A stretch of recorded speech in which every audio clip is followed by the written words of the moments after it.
Kauna-unahang play of Jimmy Butler naranasan ng Golden State Warriors at talagang hinangaan ni Stephen Curry. Tinulungan niya na rin pero hindi naman nagpauli. Itong si Ja Morant pinakita ang kanyang galing laban nga sa depensa ng Golden State. Sinasabayan pa ng trash talk kaso katakot nga ang nangyari sa kanya. Rematch ng 2021 play-in tournament Golden State Warriors versus Memphis Grizzlies. Very exciting na matchup ang bakbakan na ito. Well, start na agad tayo sa first quarter after ng bucket ni Ja Morant abay nag-aangas agad samahan pa ng kanyang 3-pointer and then Warriors bench naman ng kanyang inangasan. 11-2 start ang Memphis dito. Si Jaren Jackson may 6 points na rin. Pero si Jamie buhat mode early para idikit kahit papanong kanyang team quick 5 points. Kaso sa malapit na crossover nga ni Ja Morant abay napatawag na ng timeout etong si Coach Kerr. At sa pagpasok nga ng Warriors bench abay big 18-5 run ang kanilang pinakawalan. Si GP2 ang nanguna with this quick 5 points, samahan na rin ni Steph. Kaya naman sila na ngayon ang mayawak ng kalamangan. Grizzlies naman ang napa-timeout. At talagang ibang klaseng depensa ang pinakikita ng Golden State dito sa ating first quarter. Nasa kalingang opensa ng Memphis. Samahan pa na itong si Jimmy Butler abay naka-playoff Jimmy na agad. Activated na ang playoff Jimmy sa play-in. Umabot na siya sa 10 points, 13-point lead para sa Warriors. Kaso sa ending 7-0 run ang pinakaula ng mga dayo para gawing 31-25 ang ating score.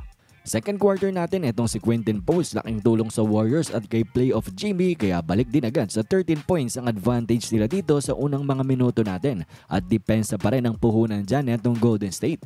Tapos sa pagbabalik pa ni Stephen Curry abay he puts on a show na rin. Sinamahan na ang playoff Jimmy, sobrang hype nga ng buong arena, timeout ang Grizzlies. Kaso sa pagbalik nga after timeout, Stephen Curry abay activated na rin ang playoff mode.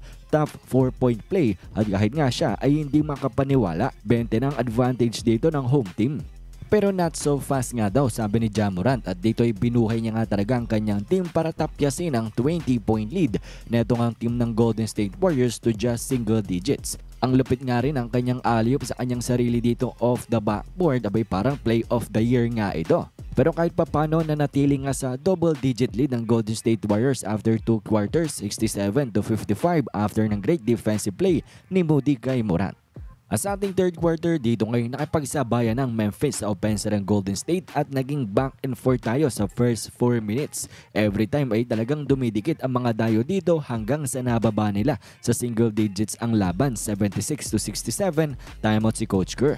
Kaso ang timeout abay hindi nga nagpigil sa Memphis offense. Naging 4-point game tayo matapos nga ng tough bucket dito ni Desmond Bane. Sumubok nga na sumagot itong si Jimmy Butler pero surging na nga talagang Memphis offense dito. Unti-unti na silang dumidikit at naging 1-point game na nga lamang after ng end one play ni Ja Morant. Kaso injured nga siya at naapakan ng paa ni Buddy Hield. Out nga tuloy siya sa laban. At dyan na nga rin nag-umpisa na itong si Stephen Curry ay gumawa para sa Warriors ilayo ang kanilang team. Kaso this time, aba ito namang si Desmond Bane ang nanguna nga sa Grizzlies para nga panatilihing close game ang laban natin. Tinapos silang quarter na down lang 94-91. Fourth quarter natin abay dito na nga nakatikim ng kalamangan ng Grizzlies matapos ng quick 5 inaura nila. And then surprisingly, pinalaro pa itong si Ja Morant at actually umiscore nga agad pagbalik niya.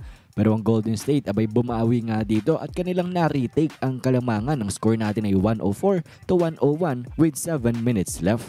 At matapos yan ay nag-umpisa na nga ang ating matinding back and forth game kung saan talagang walang nagpapatalong koponan. Clutch baskets versus clutch baskets nga nangyari. Pero at the last minute, abay dito na nga nabuhay itong si Stephen Curry kung saan clutch back-to-back 3-pointers ang kanyang ginawa na naging sapat na nga para dalhin ang Golden State sa panalo, secured ang 7th seed against the Rockets.